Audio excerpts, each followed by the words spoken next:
झारखंड लोक सेवा आयोग की 11वीं से 13वीं परीक्षा के वर्ष 2025 के परिणाम घोषित होने के बाद चयनित अभ्यर्थियों के बैच को बिना वास्तविक तथ्यों को जाने सोशल मीडिया और जन चर्चाओं में अनर्गल मॉब स्क्रूटनी का सामना करना पड़ा। किसी भी सार्वजनिक परीक्षा में चयनित अभ्यर्थियों की योग्यता का आकलन अफवाहों से नहीं बल्कि उनके शैक्षणिक स्तर, अनुभव और मेरिट से होता है। ये विशेष तथ्यात्मक रिपोर्ट 2025 के चयनित बैच के वास्तविक आंकड़ों को उजागर करती है। इस बैच में 50 से अधिक अभ्यर्थी ऐसे हैं जो संघ लोक सेवा आयोग यानी यूपीएससी की सिविल सेवा परीक्षा के साक्षात्कार में शामिल हो चुके हैं। ये तथ्य साबित करता है कि चयनित उम्मीदवारों के पास राष्ट्रीय स्तर की प्रशासनिक परीक्षा का गहरा अनुभव है। अकादमिक गुणवत्ता के दृष्टिकोण से भी ये बैच काफी मजबूत है। 10 से अधिक अभ्यर्थी देश के प्रतिष्ठित भारतीय प्रौद्योगिकी संस्थानों यानी आईआईटी से स्नातक हैं।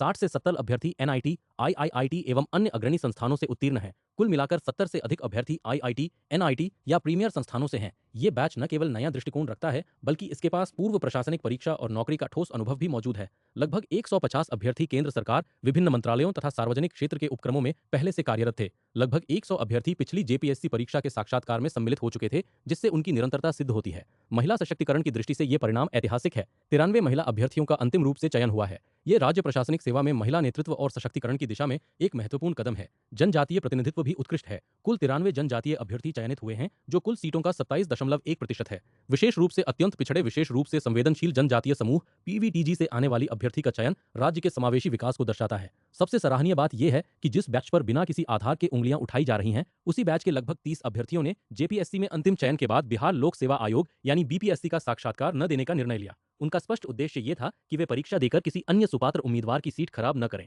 ये उनकी उच्च नैतिकता का परिचय है। निष्कर्ष रूप में सोशल मीडिया पर उठने वाली मॉब स्क्रूटनी अक्सर बिना किसी आंकड़ों के केवल भ्रांतियों पर टिकी होती है। 2025 के 11वीं से 13वीं जेपीएससी बैच में चयनित अभ्यर्थियों का शैक्षणिक स्तर, उनका पूर्व अनुभव, महिला सशक्तिकरण और उनकी नैतिक सोच ये सिद्ध करती है कि ये बैच शुद्ध रूप से मेधा और योग्यता के आधार पर चयनित हुआ है। अफवाहों के स्थान पर तथ्यों का सम्मान आवश्यक है।